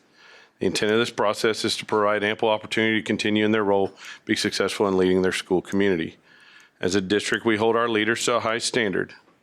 And when the standard is not met, we have a responsibility to take action that prioritizes the success of students, staff, and campuses. That'll bring us to consent agenda.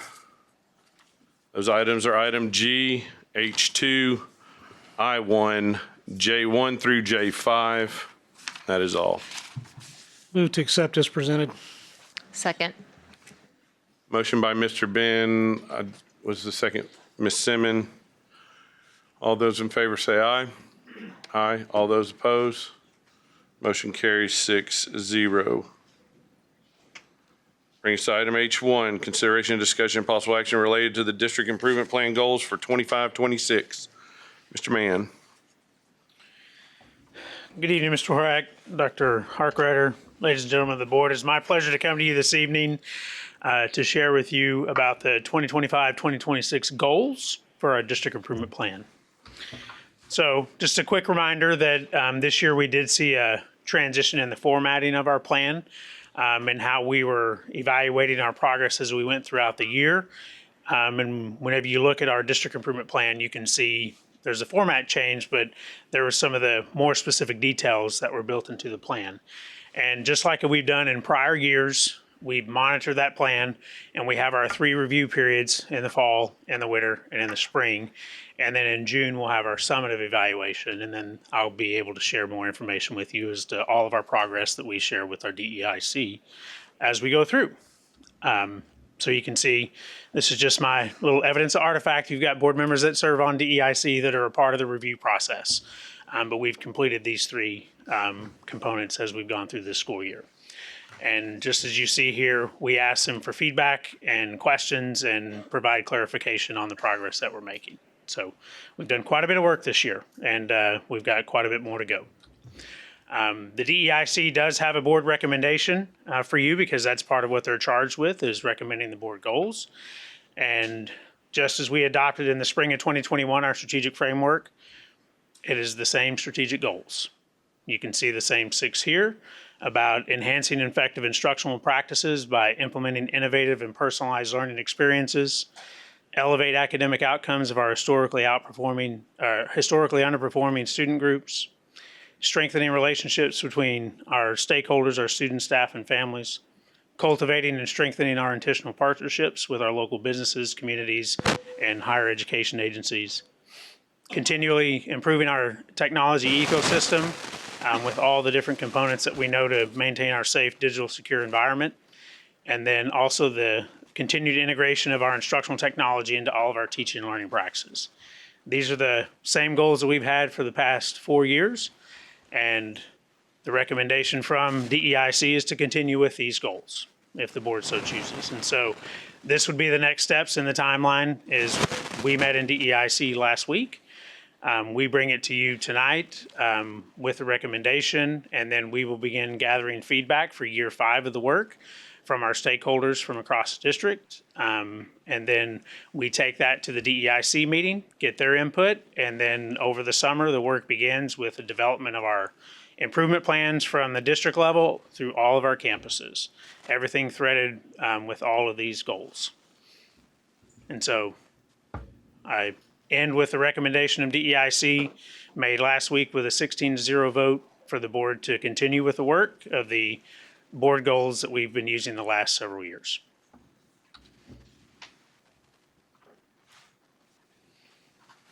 Any questions? None? I don't have a question, but I just want to say that when we started the strategic design process so many years ago, one of my big concerns was how so many organizations go through that process and there's no follow through for it. And just that is always a concern. And it has been nice to, even through a change in the superintendent and a lot of staff, that we have continued to look at that, to make decisions based upon that. And so just that follow through. I know, Mr. Mann, you've been here for a while and so forth, but I just really appreciate that as somebody who was concerned that there wouldn't be that when we started the process. So. Yes, sir. All those in favor say aye. Yeah, I guess we do, don't we? I'll move to approve as presented. I'll motion. Sorry. My apologies, Jeff. I'll second. All those in favor say aye. Aye. Aye. All those opposed? Motion by Ms. Simmons, second by Ms. Iggy, passed 6-0. My apologies, y'all. You were excited to Thank approve you. those, weren't you? Well, I mean, I was on the committee, so yeah. So that'll bring us to item K1. Consider approval of the guaranteed maximum price GMPA amendment of $27,240,053, including the early release package for the construction of the CTE Phase 2 project with Pogue Construction to appoint the district superintendent, Dr. Tim Harkrider, to the district's representative and to authorize him to execute the agreement with Pogue Construction utilizing 23 bond funds. Mr. Buckner. All right, good evening. So this is the total GMP for the project. This is CTE Phase 2, which Pogue Construction is our construction manager at risk for this project. If you recall, GMP 1 was established in February at that board meeting for the pre-engineered metal building portion to get that going for delivery dates. And then this is for the rest of this project. So with the entirety of this project, it comes out to the $27,240,053. And once this is approved, we can get Pogue mobilized and started on this project with anticipated completion of summer of 26 for the 26-27 school year.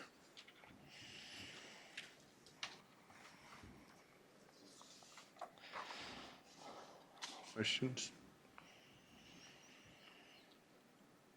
I make a motion that we approve as presented. I'll second. Motion by Ms. Ege, second by Ms. Simmons. All those in favor say aye. Aye. All those opposed?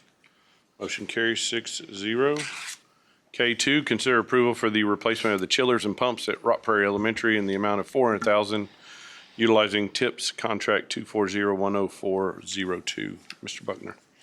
So as part of the Rock Prairie Elementary renovations and additions, with the added square footage from the addition and due to the age of the current chillers on that campus, they're roughly about 20 years old.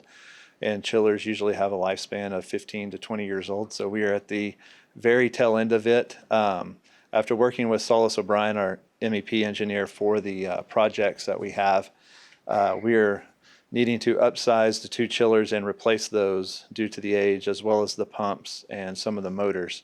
And this is outside of the project that Dramala Construction is overseeing due to we could do this with a contractor and not have the overhead and everything else from the general contractor. There is about a 24-week lead time on these chillers, so that's why we're kind of doing this now. We'll find a break during the fall semester and stuff to have these installed. It should be a pretty quick turnaround on that.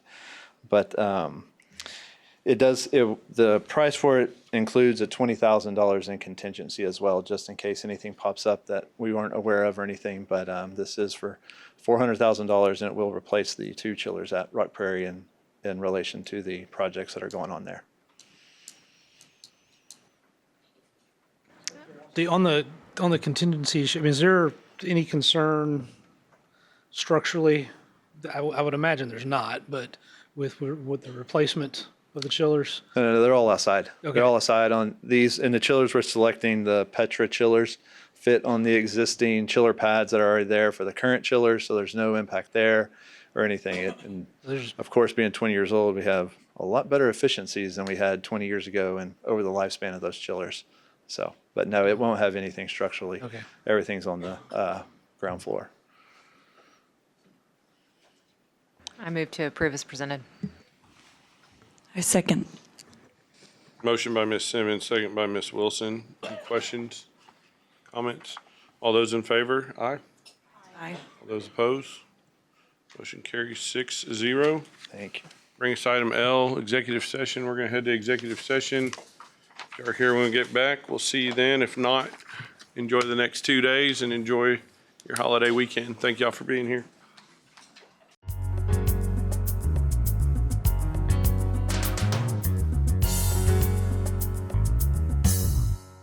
I think John, who has it? Yeah, whoever. Yeah. I make a motion to approve a recommendation to terminate Brianna Martin due to contract abandonment. I'll second. Holy cow. We have a motion by Ms. Ege, second by Ms. McAdams. All those in favor say aye. Aye. All those opposed? Motion carries 6-0. I'd like to make a motion that it's recommended the College Station Independent School District Board of Trustees approve a recommendation to terminate Christy Mata due to contract abandonment. Motion by Ms. Simmons, second by Mr. Ben. All those in favor say aye. All those opposed? Motion carries 6-0. That'll bring us to the last item, adjournment.